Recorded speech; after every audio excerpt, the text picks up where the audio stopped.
What if I told you there are 6 things you can do to boost your career, even take your business, if you're an entrepreneur, to the next level? In this video is essentially a talk I did to a group of real estate investors, fix and flippers, businesses about the 6 things that took my own businesses to the next level. And if you stick around to the end, we'll summarize these. And also, if you're looking for a 7-day productivity guide, something to help you out in your own career or with your own business, just put in the comments free tools and we'll send you that link. Without further ado, let's dive into the 6 steps. So I was thinking about what I would talk about. I mean, I could get into how I built my business and all. Man, you guys know more than that, right? But I identified 6 things that I think are vitally important if you're building any business, really. And I'm going to talk about this. But the first thing I've got to say, and they may not like this, but I'm a fraud. I mean, nothing illegal. They didn't know they invited a fraud. And I'll explain really what that means, because I believe in this room, probably a lot of you are frauds too, And we'll get to that. And this is all those limiting beliefs. That's really what the fraud is the limiting beliefs, right? And you pick up when you're young. Look at you. It could be from your parents. And I know, I love my mom. She passed away in 2008. She imprinted upon me, oh my God, tons of limiting beliefs. She would tell me, Matthew, when she was mad at me, she would say, Matthew, we can't afford that. Matthew, we're not made of money. Matthew, you can't do this. Matthew, you're not. I went into engineering. She literally told me, Matthew, you're not smart enough to do engineering. Limiting beliefs, y'all. And they're deep. And then you go to work and your coworkers or your boss. I worked at a place for 10 years, very successful, and I had a new boss come in and tell me I didn't have the skills to be successful. Are you kidding me? Yeah. That's what happens. Our core programming. And it's hard to break that, right? So on a walk with my daughter, close your ears. The wisdom of the youth. All right? So she was like, Dad, you're stressing me out. You've got to get a handle on these limiting beliefs. And she was right. So, 6 things I'm going to talk about. These are the most important 6 things. The steps, the tools you need. If you have anything whispering to you that is saying fraud, these 6 steps I think will help. Okay? But before I get there, there's a little social proof.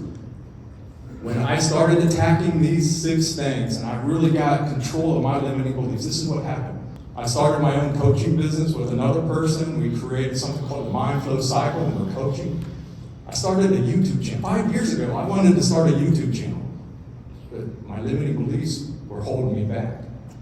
But I've got control of those. Now, these 6 steps I'm going to talk about, I will do these to the day that, till I'm 200. Remember, I'm going to be 200. Till I'm 200. You just can't stop. So, step number 1 is you got to be brutally honest. Everybody in here has some limiting beliefs.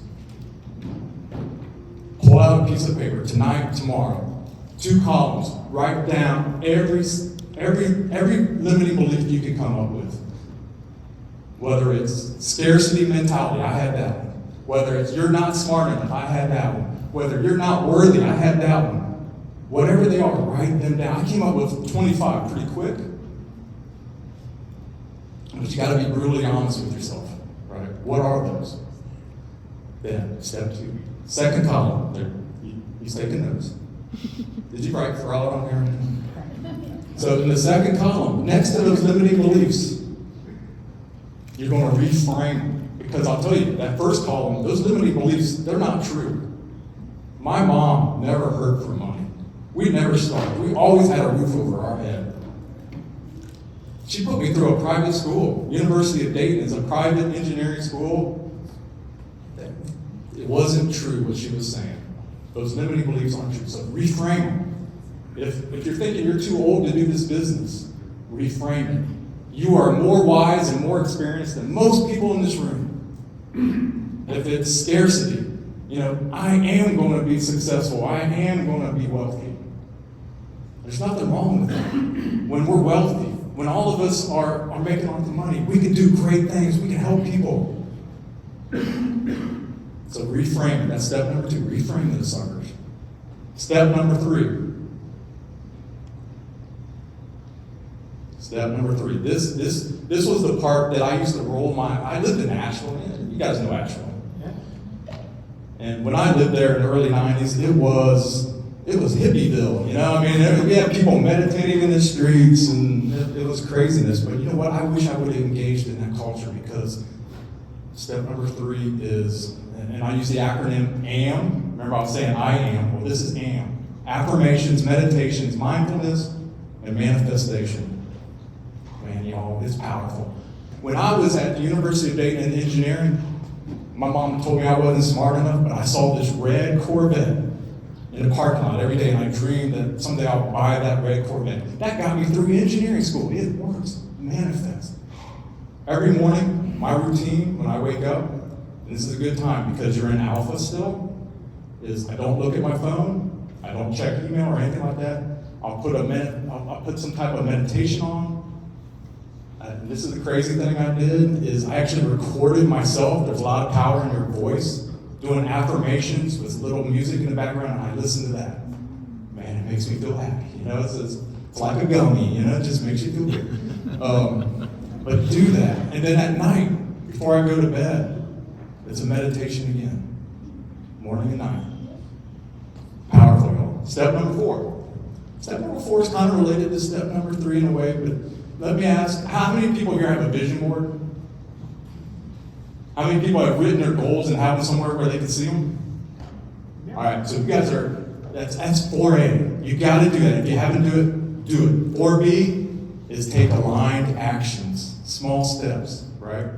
My wife wants to build schools in Pakistan. She's Pakistani, and she knows that in a lot of communities, especially in the north part, the girls there don't have access to schools. She wants to go and build schools and give them access. She has that in our room, in her office, and she's manifesting it, y'all. The other dream that she has is to have her art in the North Carolina Museum of Art. And guess what? She was one of the first people, Muslim artists, to display in the North Carolina Museum of Art. And she has her artwork now in the gift shop. Yeah. It's amazing what you can do when you list those goals out and start taking actions. So what was that? What step? Okay, step number 5. So step 5. So you're listing out your limiting beliefs. You're reframing them. You are taking. You're doing AM, affirmations, meditation, manifesting, mindfulness.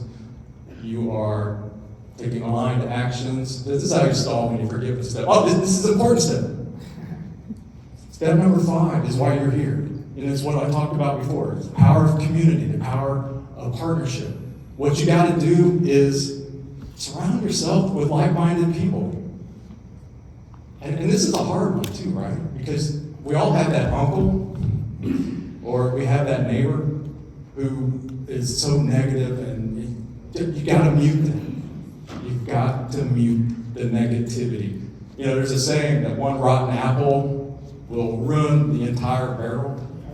All those first 3 steps, first 4 steps, if you surround yourself with somebody who's negative, it's going to ruin all that work. And you don't want that to happen. And you got to do it. Surround yourself. That's why you come here. Bring somebody who needs to be around a lot of positive people. And help us grow this community, right? So that's number 5. Surround yourself with positive people. Number 6 is also pretty hard. Just relax. Truly, just relax. Who here is spiritual? Yeah. Do y'all believe that your prayers will be answered? Then relax, right? So if you're doing those first steps, and you get down to the point where you're manifesting is also a form of prayer, right? And you're giving it up to, if you believe in God or the universe or whatever it is, just relax. Lower that resistance. Now, this is hard to do. I mean, you've got to work on all these steps. You know, I said I wanted to start a YouTube 5 years ago, It was resistance. It was my limiting beliefs putting up resistance for me moving forward. So you got to break that down. All right, 6 steps. Now, again, I told you, I got halfway to my freedom goal, but it wasn't until I hit those 6 steps that I think it's really changed my life. I am, without a doubt, a happier person. You ever get that feeling? This is how you know it's a limiting belief, is when your belly starts doing this kind of stuff, and it's, they say butterflies, but no, it's angry hornets for me, man. I tell you what. So this does work. It's powerful, and I think it's one of the most important things you can do, are those 6 steps. More so, yeah, you're going to learn the content. You can get the content on how to build real estate and what you need to do. Pace has got that on lockdown. But if you don't have your limiting beliefs in order, your mindset shifted in the right direction, it won't matter. Trust me, it won't matter. So, with that, am I over time? Cool. That's all I got, y'all. Thank you.